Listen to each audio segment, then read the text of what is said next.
This is Anarchast.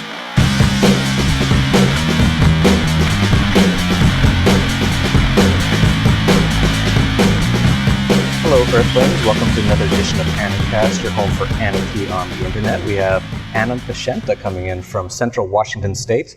He's the author of a new children's book trying to teach children about anarchy. And real pleasure to have you on, Anam. Thank you. It's good to be with you, Jeff. So, how did you become an anarchist? I think that my mother would say I've always been an anarchist. I've always been doing things my own way, reinventing the wheel as I go, kind of. In high school, I kind of identified with the anarchy symbol and movement, just kind of general rebellion. And I guess that was just a product of hanging out with skateboarders and punk rockers, you know. But I think that later on, I kind of started to educate myself about alternative economic theories and kind of investigating more about what seems to not work in our current system, and that kind of gave me more philosophical background to being an anarchist. Yeah, there's quite a few things that don't really work in our current system, do they? Well, it seems like the one good thing about our current system is that if you can believe things have gotten this way, it seems that anything is possible. That's a good way to put it. If things have gotten this bad, and then it seems like, that's a lot of objections that I get about anarchy is that it's too unworkable, it'd be too difficult to achieve or maintain, and it seems like our current system seems like it kind of unreal and too difficult to maintain, and if we weren't in our current system, it'd be impossible to believe that it could be a reality, but here it is. Yeah, you bring up how bad it is for someone who's sitting in front of their TV, their large flat screen TV, and drinking their Coca-Cola and watching the Super Bowl. They might not see it as being so bad. How would you explain it to them that the way you see the world as it currently is not a great place? Well, they're in the matrix, and that's great because it's comfortable and it's kind of an isolated bubble. But the thing is, it requires working 9 to 5 and then being in front of the TV for however many hours afterwards in order to be distracted enough to not see what's going on. Yeah, and so many people are doing that nowadays, and I think they're fairly quickly going to learn that they don't necessarily live in a world that is totally real as they perceive it. Yeah, that's true. And, as soon as they try to do anything in the realm of freedom, like start a business or build a home or anything, they're going to run up against even the amount of government that we have right now, and it seems like that's just increasing every day. Yeah, I think one of the only libertarian journalists that's allowed to be on TV is John Stossel, and he wrote a thing saying how much it costs to open up a child's lemonade stand nowadays. I think he worked it out to about $40,000. I saw that. I saw how he had to take the drinks away from people before they drank it. I actually didn't see it. I just read the article. I should look that up on YouTube. Maybe we'll link to that in the notes below. But I also saw recently someone was trying to give some food to people in a public park in the U.S., and the police shut them down. They said they needed at least $1 million worth of insurance to do that. That sounds right. So yeah, this is the fascist system in the U.S. now, and a lot of the Western world. And it's really actually entrepreneurs who realize this mostly because they have to deal with the government every day and all their rules and regulations. And of course, no one has a greater interest in ensuring that their product is good. For example, you don't want to be putting out poisonous lemonade at your lemonade stand. The lemonade stand would pretty quickly not be very popular.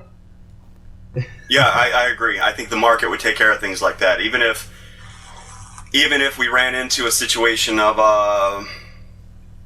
monopoly where a Walmart or something like that gobbled up all the competition, it seems like that would make it impossible for them to offer a certain service or a certain product because of their sheer size.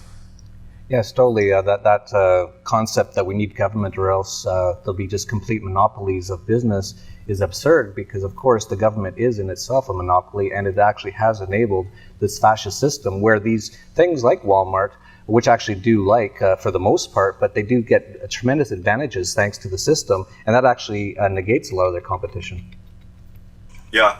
If we had a free market, you or I could fill in that niche that would be created by Walmart being too big. Yes, absolutely. So you recently wrote a children's book called 3 Friends 5, and I think you're crowd fundraising some money to publish it right now. Why don't you tell us about how you came about doing that? So it's called 3 Friends Free. Oh, sorry, 3 Friends Free, yes. Yeah, and basically, I kind of just invented this story, an oral story that I told some of the kids in my life to kind of explain to them my ideas in a way that they could understand and that wasn't not too pushy, Yeah, and that's a great approach. Do you have children yourself? I do. Okay, how many? So I have one daughter, and I call her, on the internet anyway, I call her Minyin, and she's 20 years old. And then my girlfriend has some children as well. Interesting. And did you raise your daughter in this sort of ideology a little bit? Or you say you don't want to push it too much, and I agree with that. I think we should never push anything on children. I think it's really horrible when people push their political or religious beliefs on their own children. But of course, you are open to showing them things and giving them examples and saying, what do you think of that? And letting them learn on their own. Is that sort of your belief? Well, with my daughter, I was a lot more pushy than I have been with the other children in my life. The story with my daughter, I would just flat out say, we're gonna find a way to go around this. I guess the verbiage would be something like, the government sucks, we're not doing that, we're staying away from that. I was pretty straightforward with my daughter. In the end of her school, as I kind of learned more and more about the different ways that the government's in our life and holding us back from our potential, I took her out of public school. It was just, as a parent, I was going through a learning cycles, I guess, and learning more and more about freedom, and then applying it to my parenting along the way. So, in the beginning, she was in public school, but there were other ways that we were kind of resistors. But as time went on, I was more and more straightforward and more educated about the ways that we were going to try to attain our own freedom. Freedom of the mind and freedom just in our daily lives, And at what age did you take her out of public school? So she was out from while she was, I guess she was 13 or 14. And did you put her into something else, or did you just let her run free?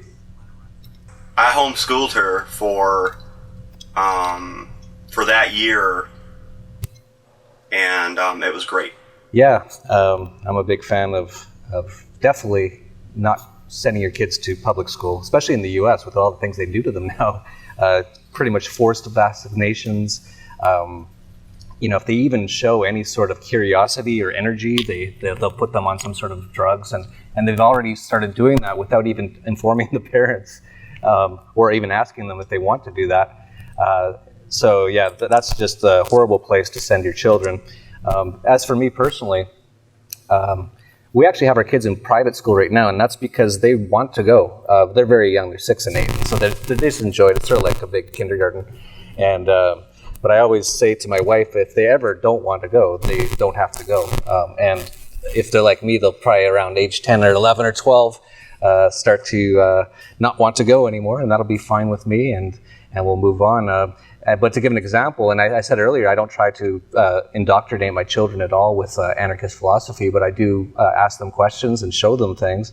And it was quite amazing to me. Right after the Mexican federal election, we were in the car, and there was about 8 of us, and we were over the radio came the announcement of who won the presidential election, and I was just laughing at it, and my son just blurted out, he goes, "President? We don't need no president." And I thought that was pretty cool. But it's really interesting on how we should try to give children a little bit of knowledge about freedom and liberty. And of course, you're doing that with your book. Could you say a little bit about what's in the book? Sure. So it's a story about 3 people, and these characters they're all representations of an oppressed people from history. So Poblack is a fisherman, and he represents the Irish people. And Gente is a mestizo farmer, and he represents the people that have been kind of held down by the Spanish colonialism. And then the third character is Menson, and he's an African weaver.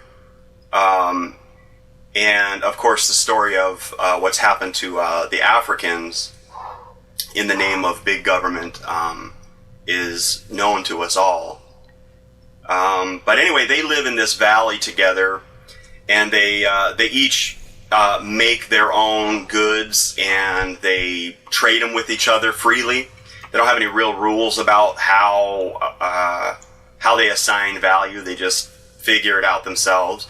But then one day, a man named Arthur comes and wants to live there in the village with them, and he doesn't have any kind of he doesn't have any skills to trade them. He doesn't have any real obvious value, but he convinces them that if he could be their security guard, kind of, that if they would like feed him and give him clothes and stuff. And of course, after they make contributions to him, he gets bigger from the food and more equipped from the clothes that he gets from the 3 friends, and he starts oppressing them and making up a whole bunch of rules, and pretty soon they can't do anything without running into Arthur, who's extracting some kind of payments from them.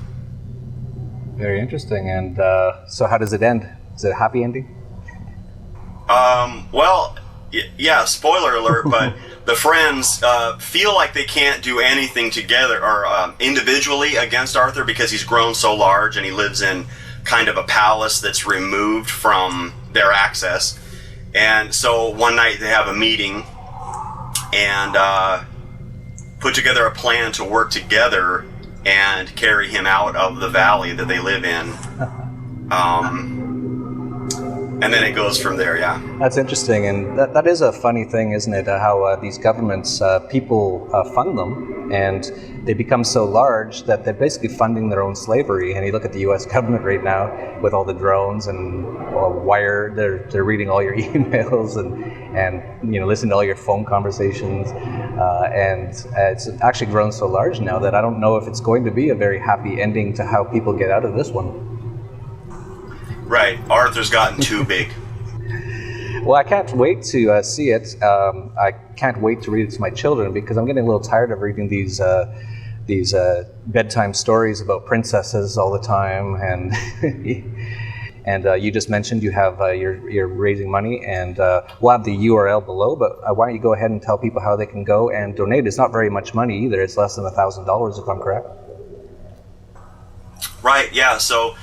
The story's already written and it's been edited, and the illustrations for it are almost done right now. It's being illustrated by Chris McFan, who is a comic book artist who can be found at Arcadian Studios. And I just heard today, Chris called me today, and he said that his friend Clayton Crane, I guess, is a famous comic book artist and has done a lot of famous work, is going to be doing some covers for us. But anyway, it's funding right now, and it's on Kickstarter. We're only asking $500, just a real low goal, so that it can be met for sure. And it'll be available on Amazon after that, and on anampaiseanta.com. That's great. So for all those watching this video, just donate a couple dollars and he'll pretty quickly get up to the amount he needs, and we'll get this book out there, and we'll have something quite peaceful and liberating to teach our children. So thank you very much, Anam. Thanks very much for having me on, Jeff. Oh, it's my pleasure. So check out his Kickstarter, and we'll have the URL below. And that's it from Anarchast, your home for anarchy on the internet. Peace, love, and anarchy.